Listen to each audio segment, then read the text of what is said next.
안녕하십니까. 저는 고려 21 행정사 사무소의 임현행정사입니다. 오늘은 음주운전을 하던 중에 인적 피해 사고를 야기했을 때 받게 되는 법적 불이익으로서 벌금 등 형사 처벌의 문제, 면허 정지, 면허 취소 같은 행정 처분의 문제, 그리고 피해자에 대한 손해배상의 문제 등에 대해서 언론 보도된 사실관계를 토대로 해서 그 쟁점 중심으로 살펴보도록 하겠습니다.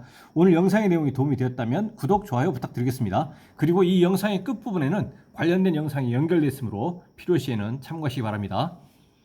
네, 먼저 제목을 보시면 퇴임 다음 날 음주 사고 낸 교장, 중상 2명은 옛 제자라고 되어 있고요. 그 내용을 계속 보시겠습니다.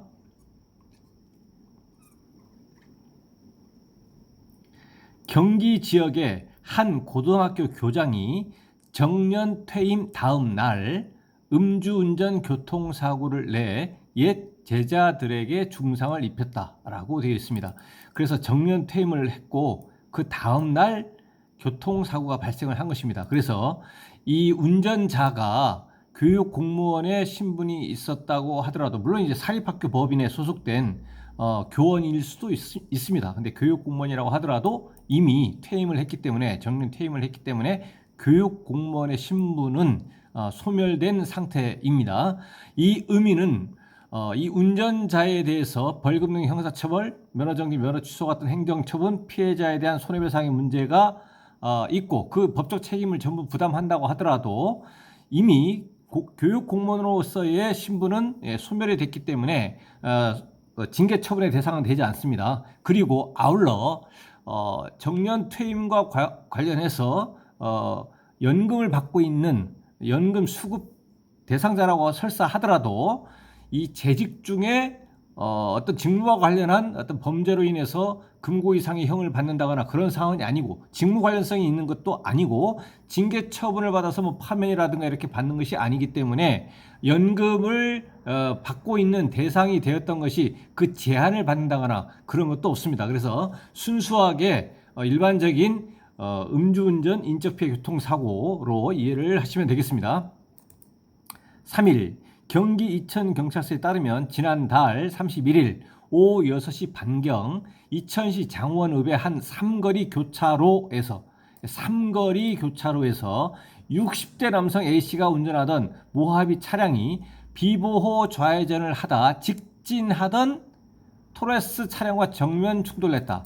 그러니까 60대 남성 A씨가 사고가 발생한 곳은 이제 삼거리 교차로인데, 이 A씨가 비보호 상태에서 좌회전을 하고 있었고 상대방 차량은 토레스였는데 토레스는 직진하고 있었다라는 겁니다. 그러면 이 60대 남성 A씨는 삼거리 교차로에서 비보호 좌회전이기 때문에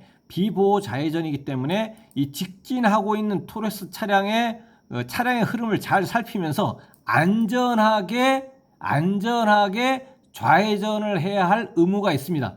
그런 의무가 있는데 이제 사고가 발생한 것이죠. 그렇기 때문에 다른 특별한 사정이 없는 이상 그 과실은 이 60대 남성 A씨에게 과실이 더 무거운 것입니다. 그래서 음주 운전 중에 이 교통사고로 인한 교통사고 가해자는 60대 남성 A씨가 되고 피해 차량 운전자는 토레스 차량 운전자 및 그 동승자들이 피해 차량 운전자가 되는 것입니다.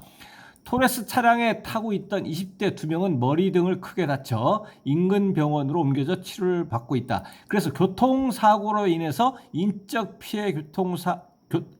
피해가 발생을 한 것입니다. 그래서 토레스 차량에는 2명이 타고 있었다라는 것이죠. 그래서 운전자 및 동승자 1명이 피해 차량의 피해자가 되겠습니다. 경찰은 사고가 일단 발생했기 때문에 그 사고 원인을 판단하기 위해서 음주운전인지 등을 이제 확인하게 됩니다. 그래서 경찰은 음주 감지기를 통해서 A씨가 술을 마신 상태에서 운전대를 잡은 사실을 확인했다. 그래서 이 A씨가 감지기를 통해서 술을 마신 상태를 확인했기 때문에 구체적으로 혈중 알코올 농도가 음주 수치가 얼마인지를 확인하기 위해서 첫 번째 단계에서는 호흡 측정기로 측정을 요구를 합니다. 그러면 일반적인 경우에 운전자가 호흡 측정기에 의한 음주 측정 요구에 대해서 정당한 사유 없이 거부할 수 없기 때문에 정당한 사유가 없음에도 불구하고 그 측정 요구에 대해서 거부하게 되면 음주 측정 거부 또는 음주 측정 불응죄로 형사처벌이 대상이 될 뿐만 아니라 면허 취소와 같은 행정처분이 대상이 됩니다. 그런데 상황상 구체적인 상황상 운전자가 의식불명이 되어 있다거나 그러한 경우에는 호흡 측정기를 이제 불 수가 없다는 말이죠. 운전자가 다쳐서 의식불명 상태의 경우에는 호흡 측정기에 의한 측정이 불가능하다라는 것입니다. 그러면은 이제 그에 대한 두 번째 단계로서 이제 체열, 피를 뽑게 됩니다. 그래서 체열을 뽑으면 국립과학수사연구원에 그 체열을 보내서 이 체열을 이제 감정을 해가지고 이 체열에 의한 방법으로 당시 혈중 알코올 농도가 얼마인지를 이제 그 특정을 하게 됩니다. 그래서 계속 보시겠습니다. 다만 A씨도 크게 다쳐 정확한 음주 측정은 어려운 상태, 정확한 음주 측정이 어렵다, 의식불명이다, 뭐 이런 경우에는 호흡 측정기에 의한 음주 측정이 불가능하다. 그런 경우에는 경찰은 향후 정확한 혈중 알코올 농도 확인을 위해 A씨 혈액을 채취했다. A씨 혈액을 채취했습니다. 근데 이 혈액 채취와 관련한 논점에서 운전자의 동의 없이 혈액을 채취해버렸다라고 한다면 그에 따른 그 수집된 증거, 음주운전이 성립하기 위해서는 혈중 알코올 농도가 0.030% 이상이어야 되는데 설사 이 혈액을 채취해서 그 음주 수치가 0.030% 이상이라고 하더라도 그 증거가 위법하게 수집이 되어 있다면 이제 무죄가 될 수 있다라는 것이죠. 그래서 수사기관에서는 이 혈액을 채취할 때는 운전자의 동의를 반드시 얻어야 된다라는 것입니다. 그래서 운전자의 동의 없이 임의적으로 피를 뽑아서 혈액을 채취했다라고 한다면 그거는 위법하게 수집된 증거로서 아무리 음주운전이 실제적으로 인정이 되는 것 같지만 법률상으로는 이제 무죄가 된다라는 것입니다. 그런데 운전자의 동의를 받는다고 하더라도 운전자가 동의 행위를 할 수 없을 정도로 의식불명이다 라고 한다면 그때는 뭐 불가피하게 먼저 체열을 하고 나서 반드시 사후에 바로 지체 없이 법원으로부터 압수영장을 받아야만 됩니다. 영장주의이기 때문에. 근데 여기서는 긴급하게 영장을 발부받을 시간이 없기 때문에 일단은 행위를 하고 혈액 채취하고 바로 지체 없이 법원으로부터 압수영장을 받아야만 적법 절차를 준수한 것이다 라는 것입니다. 경찰은 도로교통법 위반 혐의로 A씨를 입건하고 몸이 회복되는 대로 정확한 사고 경위를 조사할 방침이다. 경찰 관계자는 A씨가 안전 의무를 불이행한 것으로 보고 여기서는 아까 말씀드린 것처럼 그 비보호 좌회전에서 안전하게 좌회전을 할 의무, 그 안전 의무를 불이행했다라고 보는 것이죠. 차량 블랙박스와 주변 폐쇄회로 CCTV 등을 살펴보고 있다고 말했다라고 되어 있습니다. 물론 이 운전자에 대해서 체열을 한 결과 최종적으로 그 음주 수치가 그 혈중 알코올 농도가 음주운전에 해당하는 기준 수치인 0.030% 미만이 나왔다라고 한다면 당연히 음주운전 인적피해 교통사고가 아니라 그 음주운전은 이제 빼지게 되는 겁니다. 음주운전 인정이 안 되는 것이기 때문에 A씨는 고등학교 교장으로 일하다 사고를 내기 하루 전인 지난달 30일 정년 퇴임한 것으로 파악됐다. 하루 전에 퇴임을 했네요. 그러니까 퇴임하고 나서 그 다음 날에 사고가 난 겁니다. 피해자 2명은 A씨가 과거 한 중학교에 근무했을 때 직접 가르친 제자들이라고 한다. 공교롭게도 이 A씨가 운전을 하던 중에 그 인적 피해를 야기를 함으로써 피해를 입은 피해자들은 중학교 때 가르친 이제 제자들이네요. 이러한 경우도 이제 상당히 이제 공교롭게도 이제 우연이라고 해야 되나요? 하여튼 뭐 그런 것이죠.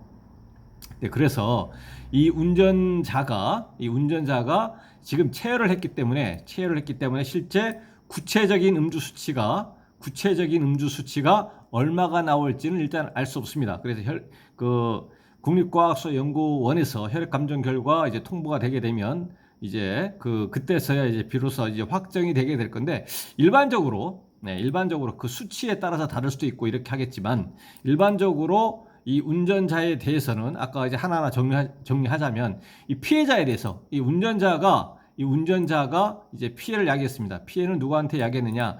이 피해 차량 운전자, 이 토레스 차량에 탑승하고 있던 20대 2명 과거 제자들에 대해서 민사적인 손해배상 적어도 해야 될 법적 의무가 있는 것이고, 그다음에 형사처벌은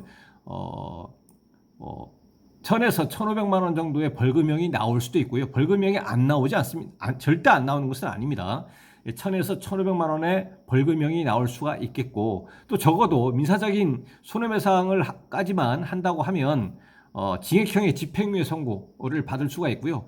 음주운전 중에 인적피해 교통사고를 야기했다고 해서 무조건적으로 뭐 구속이 된다거나 또는 징역형의 실형을 받아서 교도소로 간다거나 그런 경우는 뭐 거의 없다라고 이제 생각을 해도 됩니다. 과거에 음주운전 전력이 없고 이번에 처음이고 라고 한다면, 그리고 피해자에 대해서 아까 말씀드린 것처럼 적어도 민사적인 손해배상까지만 한다면, 물론 이제 형사합의까지 하면 더 좋은 것이고, 그 형사처벌은 1,000에서 1,500만 원 정도의 벌금형, 그리고 또는 이제 징역형의 집행유예, 구속이라든가 징역형의 실형 가능성은 일반적으로 희박하다라는 것입니다.